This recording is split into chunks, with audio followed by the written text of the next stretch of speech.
The Supreme Court of India has uploaded its order in the Bengal SIR case, invoking its special powers under Article 142 of the Constitution in a significant direction ahead of polling.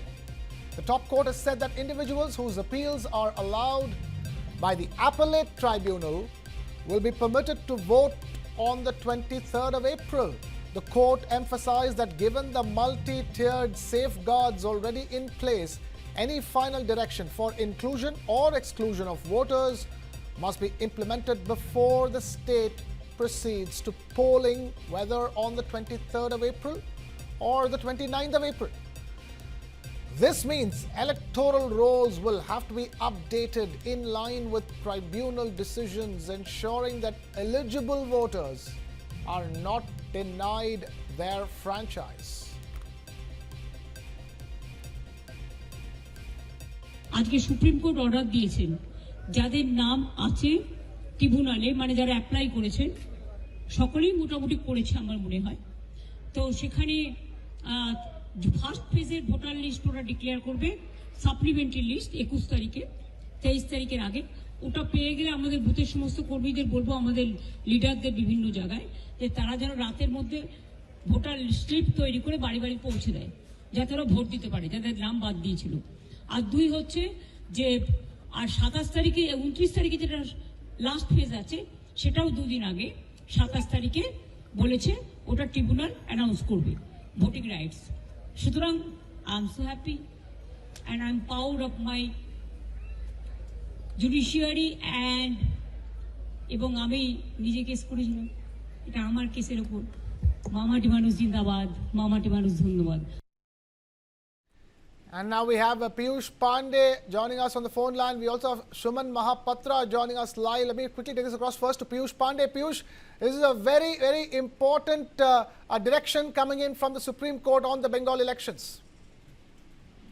Yes, Krishna, that is a historical order of Supreme Court, because after freezing of electoral list that has been never happened after independence of India. That is the first time when after freezing of electoral roll, some name will be included after appellate tribunal decision. Supreme Court has ordered that voters in West Bengal who are cleared by appellate tribunals for inclusion in electoral rolls at least 2 days before the election will be entitled to vote in upcoming state assembly elections. Polls in West Bengal are scheduled to be held in 2 phases on April 23rd and April 29th. Hence, those who are cleared by appellate tribunals or before April 21st or April 27th, as the case may be, will be entitled to vote in the upcoming elections. Supreme Court invoked Article 142 powers and ordered bench of Chief Justice of India Suryakant and Justice Jyotimala Bagchi passed the order in the exercise of the court's inherent power under Article 142 of Constitution of India. The order was passed while dealing with petitions challenging the ongoing special intensive revision SIR of electoral rolls in West Bengal. The SIR has led to large-scale disputes over large-scale deletion of names from electoral rolls. Yes, Krishna. Let me also take this across to Suman Mahapatra, who joins us. Suman Mahapatra, we just heard the Chief Minister of West Bengal thank the judiciary for a change. देखिए, ये एक historical राय है। ये तो सब लोग बोल रहे हैं, जो पॉलिटिकल एनालिस्ट हैं, वो कह रहे हैं कि पहली बार सुप्रीम कोर्ट ने ये 142 अप्लाई किया है। ममता बनर्जी बहुत खुश तो है, उससे ज्यादा ये है कि वो दावा कर रहे हैं कि ये रिजल्ट आया है उनके वजह से, उनके किए हुए मामले से ही ये रिजल्ट आया है। इसका मतलब एसआईआर में जो लोग अफेक्टेड थे, तो उनका जो नाम आएगा वो आएगा ममता बनर्जी की वजह से। यही दावा आ रहा है ममता बनर्जी से।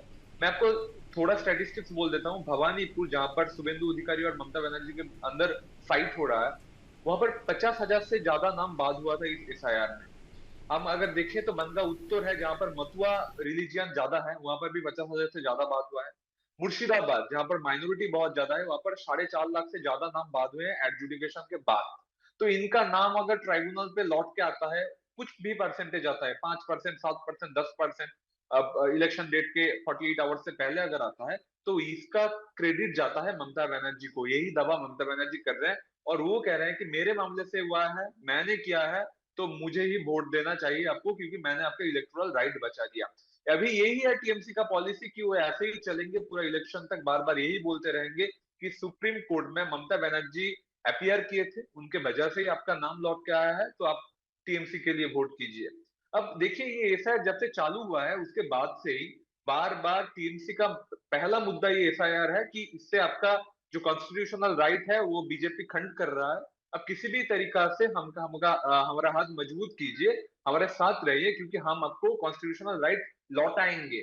और अभी सुप्रीम कोर्ट से ये जजमेंट आने के बाद पूरा टीएमसी मोहल्ले मोहल्ले में सड़क पर यही कैंपेन शुरू किए हैं कि आपका इलेक्टोरल राइट हम बचा रहे हैं, आपके पास हम हैं, आपका वोटिंग राइट हम बचा रहे हैं, तो आपको हमारा ही हाथ मजबूत करना चाहिए। Okay, Piyush, all that's left to be seen is what's going to happen, when the Supreme Court, after invoking its special powers under Article 142 of the Constitution, it has said that individuals whose appeals are allowed by the Appellate Tribunal will be permitted to vote on the 23rd of April. And this is a legal move that will have further ramifications of the Election Commission of India as well. Yes, Krishna. Basically, 21st and 27th of April is basically a date which has been fixed by Supreme Court of India.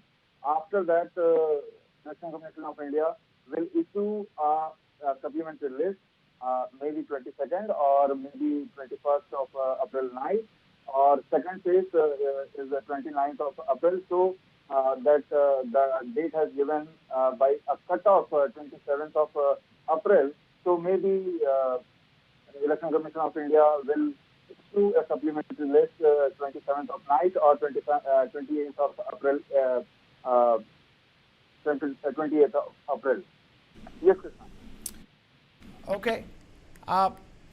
सुमन महापात्रा, अभी देखने के यही बचा है कि मतलब कितने सारे लोगों की वोट 23 तारीख को और 29 को गिरेगी।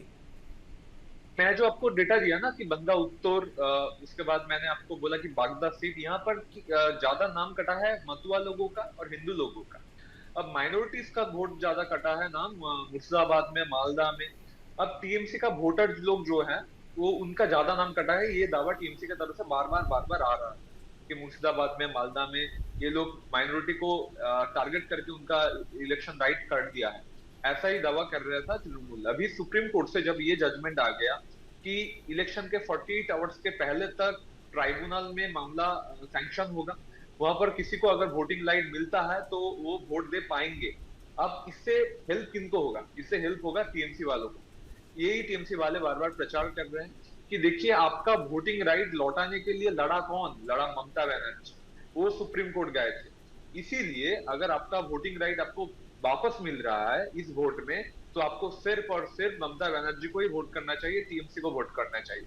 लेकिन यहाँ पर दूसरी तरफ भी, मैं जो बंगा उत्तर बोला, भवानीपुर बोला, आपको बागदा बोला, यहाँ पर ज्यादा से ज्यादा नाम कटा था हिंदू लोगों का, या फिर गुजराती लोगों का, या फिर और दूसरे रिलीजन से जो माइनॉरिटीज नहीं है यहाँ पर। तब वो लोग कह रहे हैं कि ये तो टीएमसी का वोट बैंक नहीं है, तो अभी वोट का जो इम्पैक्ट पड़ेगा इसमें हेल्प किनको होगा? ये दूसरा दावा आ रहा है बीजेपी के तरफ से। लेकिन यहाँ पर तो फाइट हो रहा है कि कौन एसआईआर से नाम बचाएगा, मतलब इलेक्टोरल राइट वापस ले आएगा। और टीएमसी वाले ये प्रचार कर रहे हैं कि बीजेपी वाले ये आपका राइट छीनना चाहते हैं। तो अभी बंगाल का जो मुद्दा है पूरा एसआईआर ही है। यहाँ पर बंगाल में और ज्यादा इश्यूज पे सब दब पड़ गया। अब एसआईआर के मुद्दे में वोट हो रहा है। अभी टीएमसी वाले आज से ही सड़क पे उतर चुके हैं। मैं आपसे जब बात कर रहा हूँ, मैं अभी सेक्टर 5 से बात कर रहा हूँ, अभी भवानीपुर में, गड़ियाहाट में, हर जगह टीएमसी का जो प्रचार चल रहा है वहां पर यही बोला जा रहा है कि देखा था ना, दीदी सुप्रीम कोर्ट गए थे तो वो आपका वोटिंग राइट वापस लाए। तो यही है टीएमसी का अभी वेपन है इलेक्शन में कि वो बोलेंगे बार बार आपको जो वोटिंग राइट मिल रहा है वो हमारे वजह से मिल रहा है। बीजेपी कह रहे हैं कि तो घुसपैठिए थे, डबल एंट्री था, जो मर गए हैं उनका वोट टीएमसी बार घोस्ट वोटिंग करवा रहा था, वो बंद करने के लिए एसआईआर था। अभी पूरा टसल ये चलेगा कि एसआईआर में किसका बेनिफिट होगा और किसको डिस्क्रेडिट मिलेगा। लेकिन ममता बनर्जी आज बंगाली में एक बात किए हैं कि আমি খুব খুশি আমার মামলাতেই জয় হয়েছে। इसका मतलब है मैं बहुत खुश हूं कि मेरे किए हुए मामला से ही ये जय मिला है, विक्ट्री मिला है। अभी ममता बनर्जी बार बार कोचबिहार में 2 बार बोल चुके हैं कि I am proud of my judiciary, मतलब जुडिशियरी ने जो ये एफआईआर के बाद ये इलेक्टोरल राइट लौटा है। तो अभी और भी आगे जो उनका जनसभा है, रैली है, वहां पर ये वही बात बार बार बोलेंगे कि मैं हूं आपका मसीहा, मैं आपका इलेक्टोरल राइट आपको वापस ला दिया, तो वोट फॉर तृणमूल कांग्रेस। यही अब टोन बन चुका है तृणमूल का।